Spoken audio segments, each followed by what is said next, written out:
¿Cómo se realizan las objeciones en una audiencia de juicio? Este es un tema central para el litigio en una audiencia.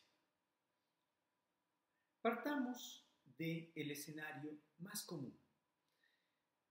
Objeciones frente a preguntas. En este caso, la regla general es que la objeción se plantea en la fracción de segundos entre que el abogado ha terminado su pregunta y antes de que el testigo la conteste. ¿Por qué motivo? Porque si el abogado todavía no ha terminado su pregunta, es fácil que él se oponga a nuestra objeción. ¿Cómo? Señor juez, pero si todavía no he acabado la pregunta, no sé cómo el compañero sostiene que he violado el debido proceso. En cambio, que si ya ha respondido el testigo la pregunta, el problema es que el juez se ve imposibilitado de tomar una acción efectiva. Me explico. Si ya contestó, por ejemplo, una pregunta sugestiva en un contraexamen y dijo sí, ¿qué puede hacer el juez? Tomar ese sí y volverlo a introducir en la boca del testigo. La objeción perdió sentido. He dicho como regla general, eso quiere decir que hay excepciones. La excepción se aplica en especial a la esfera en la que el abogado todavía no ha terminado su pregunta. ¿Por qué? Porque hay casos en los cuales yo no necesito esperar a que haya finalizado con su pregunta. Si ya en ese momento ha violentado el debido proceso, es procedente la objeción. Me explico. Pongamos un ejemplo de una pregunta irrespetuosa. Usted, con su bajo coeficiente intelectual, pudo notar objeción.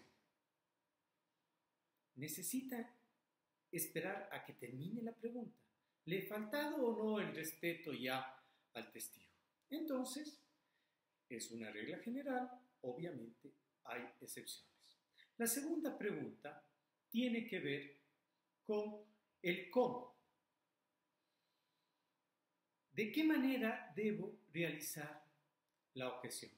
La manera más elegante es que el abogado se ponga de pie, se incorpore y en voz alta y clara diga objeción. ¿Por qué pongo énfasis en voz alta y clara? Porque es fundamental que todos lo escuchen e incluso que la actitud del abogado se imponga sobre todos los presentes, en especial sobre el testigo. Imaginémonos que estamos contraexaminando. En ese momento, si el abogado de la otra parte no hace una objeción alta y clara y consigue que el testigo no la conteste, a lo mejor el testigo le atropella y para cuando el juez quiere ya resolver esta objeción, resulta que el testigo la ha contestado, repitiéndose el fenómeno que habíamos dicho. En ese sentido, es fundamental el hecho de que las objeciones se planteen de esta manera, de una manera firme y categórica. Muy bien. Además de decir objeción, es muy interesante que el abogado sea capaz de identificar cualquiera de las causas legales. Es cierto que yo puedo objetar toda actuación que viole el debido proceso, pero también que al menos en el caso de la legislación ecuatoriana se han recogido algunos tipos de objeciones. En este sentido, resulta muy técnico objeción sugestiva. Ahora, ¿cómo debería actuar un juez? Pues bueno, hay dos maneras. En ocasiones es tan claro el tema que puede resolver inmediatamente, al lugar, no al lugar. Esto se usa mucho en el sistema anglosajón. En nuestro sistema es preferible ser un poco más detallistas en el procedimiento. ¿Cuál es el esquema que proponemos? Que se dé paso a la otra parte a que responda si es o no es una objeción sugestiva. Por favor, hay que tener claro que si la objeción es sugestiva, esto es un tema de previa resolución. Lo único que en este momento está en discusión es si es sugestiva o no es sugestiva, si es capciosa o no es capciosa. Nada más interesa.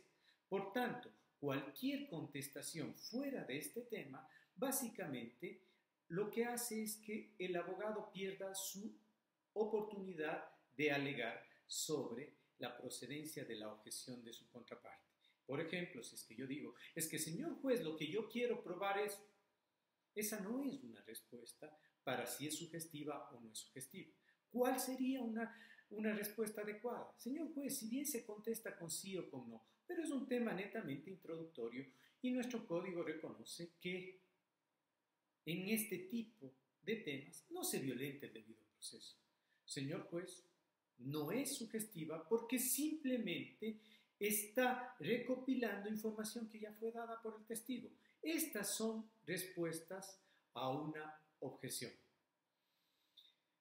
De ser necesario, pero como algo excepcional, por favor, se puede pedir una opción para aclarar la objeción. Señor juez, un segundo. El testigo no ha dicho que era un revólver. Él lo único que dijo es arma. Quien está introduciendo esa información es el compañero. Le pido tener en cuenta este detalle antes de que resuelva. Por ejemplo, esta es una actuación de aclaración. En todo caso, es fundamental tener claro cómo se realizan las objeciones. No nos olvidemos que la objeción es la herramienta por excelencia de un sistema dispositivo para poner en práctica el principio de contradicción y específicamente para aquellos temas que se vinculan con violaciones al debido proceso. En ese sentido, es fundamental que un abogado sepa ejecutar esta actuación.